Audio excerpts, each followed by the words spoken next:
Yeah, it should be fun.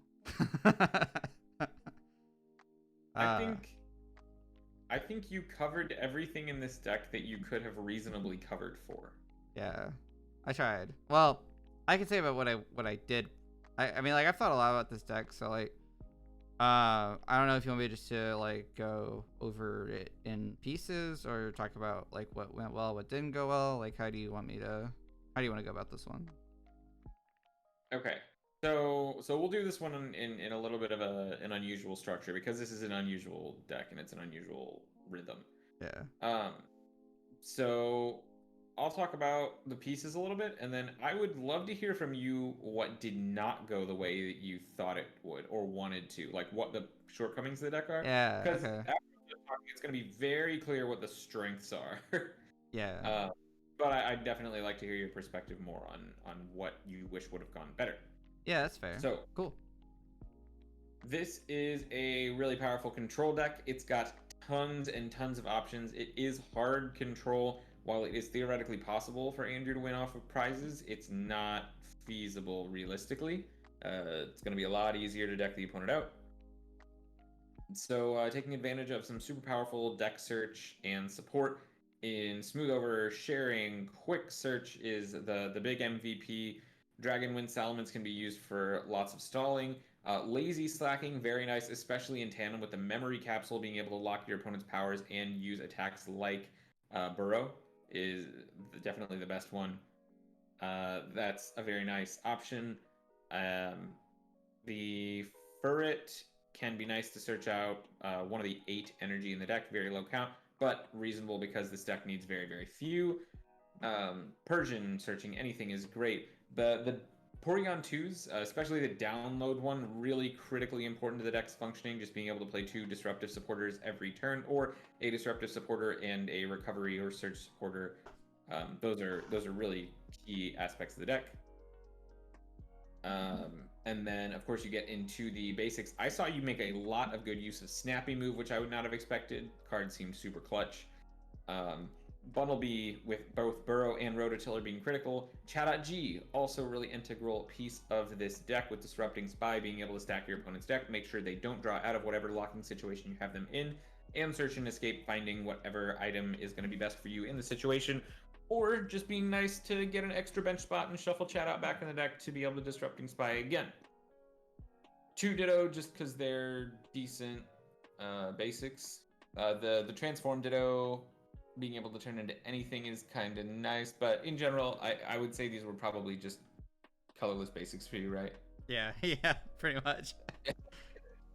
Yeah. And then Dunsparce and Smeargle both have some nice utility. Supporter line, nice blend of consistency and very, very heavy disruption. You see Plumeria, you see Flare Grunt, Oleana, Admin, all of the super scary stuff. A little bit light on the consistency supporters. However, there's so much support coming from the Pokemon that I don't think it will be that big of an issue. Pretty nice search. Got 5 separate search cards. Night Maintenance, Pal Pad to recover supporters. That's also really important. Powhand Extension. Time Machine, I saw you get incredible use out of Swoop Teleporter as well. I was not expecting that, but it seemed like the ability to pivot between basics in your deck was really huge. And then just a really nice suite of stadiums, Power Plant being a really critical one to shut down EX powers and bodies. One of the only ways in the entire cube to do that. And then Eviolite, Floatstone, Memory Capsule, and 8 energy to round it out. So hopefully I did okay summarizing Yeah. the deck and what it and strengths.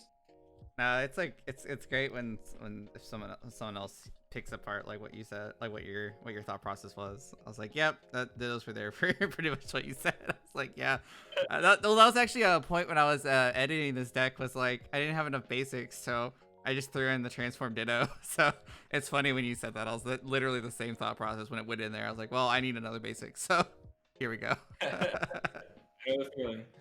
I mean, duplicate's nice though. The duplicate between the fire and the colors ditto are actually pretty nice because you don't know which stage ones you're gonna draw into. So being able to pivot into my cargo when you need to was like really helpful. Yeah. So I guess I can go into what my personal thoughts were and like what things I probably would want to change. I can start with that actually.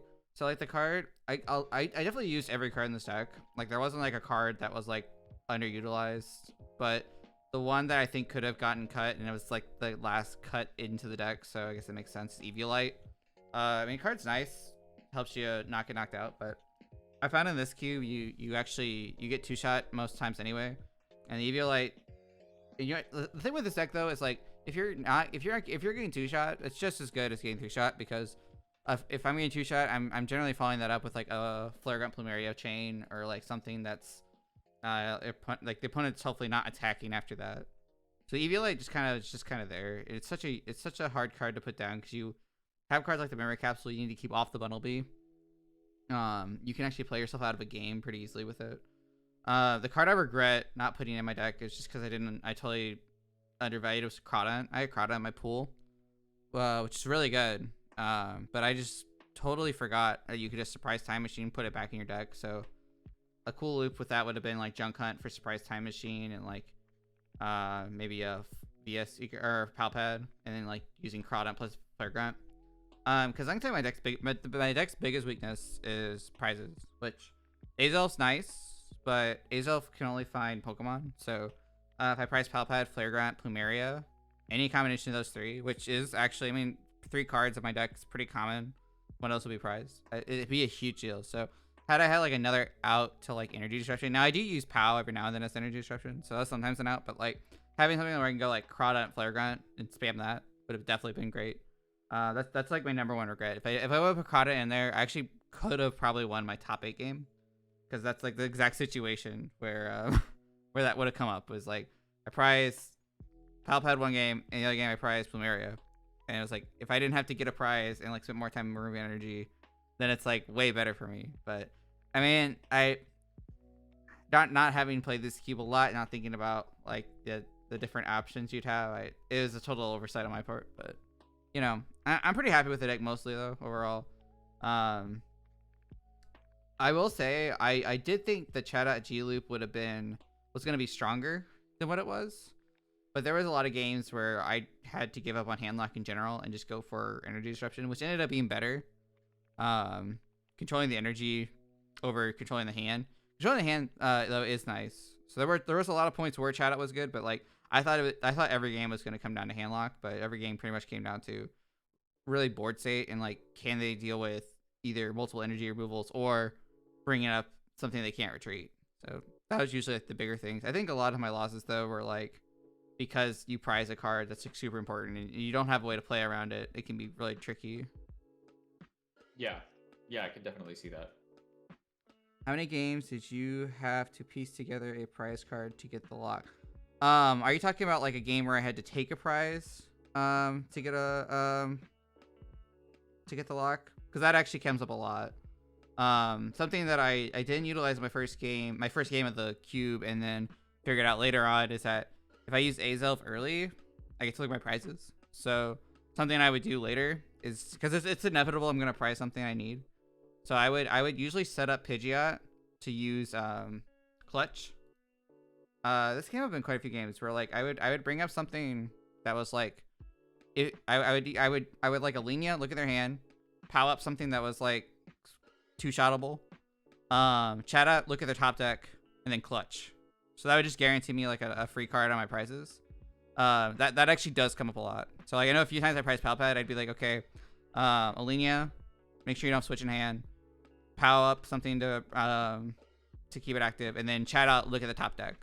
It's always uncomfortable, but like I found that was like really good for just getting around that. I do wish I had Gladian. I think Gladian was like one of the big cards that I didn't see in my draft. Actually, I did see Gladian. I saw Gladian the same pack I saw Pidgeot, which is nuts because I saw Pidgeot and Macargo in the last pack towards the middle, which is not what I was expecting to see those cards. But I ended up taking the Pidgeot. Oh. Yeah, but I ended up taking the Pidgeot. I can't feel bad about it. Like Pidgeot's such a big card of this deck, and I think makes this deck as broken as it is now. Yeah, I don't know if this deck could have existed in the same capacity without that card. Yeah, the other cards I wish I would have seen was like a Brainy's Compassion would have been like insane. That and the Weavile with the power lets you, yeah, that card would have been nuts as well. But PGP, I was in the same draft pod as PGPG. It's also on Dark. Okay. So made sense. But I was just happy to get the Porygons. I took backup early, and then I unpacked download, and I think my second to last pack like early, super early. So those are nice. One card in particular that's just insane in this heavy deck is this Jirachi with Detour. There were so many there's so many games where I'd price Plumeria or something and be like, okay, well I guess I can just go Detour for Flare Grunt, use that, Palpad back in Flare Grunt, use it again, then go into Sableye Junk Hunt, and it's like if your deck can't deal with that, also it gets really we can work around it. Yeah, I have never seen Detour used to the same effect. That Yeah. card is normally very underwhelming, but in your deck it looked completely unfair. And Final Wish. So like you Flare Grunt and then they take the knockout and then okay, I get a free card on my deck. Like, are you kidding me? Yeah, That's like and it helps. It like disincentivizes your opponent from knocking it out. So if they have the ability to snipe around it, a lot of the time they will, right. because they don't need a card. But in actuality, Jirachi is the threat a lot of the time. Yeah.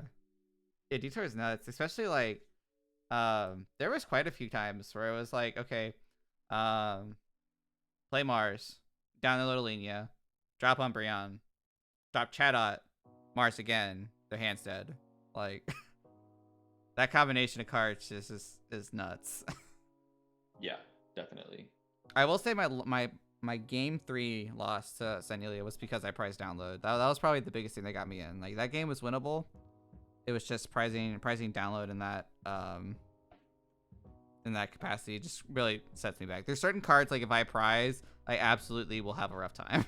That is one of the that's one of the most like, I mean, it's like a necessary evil, I guess. Like you have to prize something, and and control requires so many pieces that like I mean it's just I knew this going into the event. Like when I built this deck, I was like, okay, prizing is gonna be this like my number one bane of my existence. So that was like the downside in that respect. Is there anything in this deck that seemed too good for the cube? Too good for the cube. So the thing with this deck is that like I had to get extremely lucky to get into the cards I got into. I was really trying to force control. So like I'm not gonna like a lot of these cards I took out of my high priority, but cards like Pidgeot, like my Cargo, even the Porygons were like super lucky to get together. Like this combination of cards feels very unlikely to happen. So like it's hard for me to answer. Like I do think Sableye is really good, but like Sableye is really good because I have access to like quick search and Cargo to like Palpad into supporters. So I don't know if any one card in this deck's too good. Like they all seem like together like a very strong cohesive deck, but I think to get into the same combination of cards again in future decks would be like really hard, even if like you were like really determined for it. I would say the card that I would consider to be the best candidate for removal in this deck would be Salamence. Yeah, you know, just kind of seeing how Vic uses it too. Like Dragon's Wind is insane. It's even better in his deck than it is in mine, just because he gets like knocked out and then he can respond with this a lot quicker. But Dragon Wind's super clutch because you can like something I like to do is like go Pidgeot, quick search, and then use the surprise time machine. Salamence, bring this up, retreat into Sableye. Like it's just another out for Gus, which in control is what you want. I just end up playing against a lot of dark decks, so it wasn't as important, but the card definitely did get used a lot.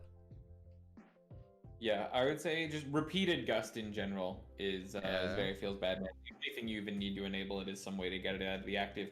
That can be Salamence from Deoxys, that can be Floatstone, Fluffy Berry, tons of ways to do it. So I would say that card would be a prime candidate for removal. Yeah. Yeah, for sure. I think Salamence is just can just be a takeover card. This Furt actually ended up being pretty nice because it allowed me to cut energy. So, Scavenger Hunt with backup ended up being super clutch because if your hand gets too big, like you're saying with Abyssal Hand was absolutely right. I experienced the same thing with backup. It's like I was almost just dead drawing because I couldn't break down my hand. So stuff like Furret that breaks down your hand for you, because you can fail Scavenger Hunt, is like super good. Yeah. Yeah, I can see that for sure. One interesting thing with Transform Ditto that I thought was funny, I did use this once, where it was evolved. Like if I think it was Sebastian that played a Sudowoodo with bench barrier or roadblock. I had this evolved into something. I think it might have been a Porygon that I didn't need anymore. I actually surprised Time Machine and then put I think a Fire Basic on top of Ditto, and then and then I had that set up for like I think of a Cargo Evolution, which is actually really funny. It's just like weird interactions like that. It's why I love like Cube decks. It's just like you don't think when Transform comes up like that, where it's gonna become my next Fire Basic, but kind of a neat card. This is very much a cube deck. Like very representative of the cube format. Yeah. I will say one of my favorite interactions is Swoop teleporting any basic out for Ambipom and then use the Ambipom stat move to clear the bench spot. That was like one of the best things about this deck to keep it from getting like too clogged is like anytime I need a bench Chatot, I can just Swoop teleport, move a basic out, draw a card, and then bench the Chatot. Like that was like my loop sometimes to get the Chatot out, which is really cool. I really like Ambipom for that reason. Yeah, I can see it. It also turns cast Mentor into a +1, which is nice. Yeah. But for Blue Cheesecake, interesting info in the chat. Yeah, I thought Weezing seemed interesting, but a little bit narrow. Just that it had certain periods where it would have been better, but I would consider it to be pretty hard to get into for your deck. So I was just curious how strong it panned out. Willie Azza, how often was parallel lock your opponent's bench versus reduced damage? So I definitely, I mean, it makes sense. I use the bench side of it more than the damage, but I did actually use the damage side against Event to prevent a knockout on my active, which is pretty big. Which gave me enough turns to like get more flare grunts. So I used it once. That's always could be like a nice flip side if you have decks against it. I would have probably I definitely like using the bench side more, obviously, because like that's more advantageous towards like what I'm going for. Parallel City is really nice though whenever your opponent has a big setup board, and then you make them have to choose. That's always kind of the big application for it.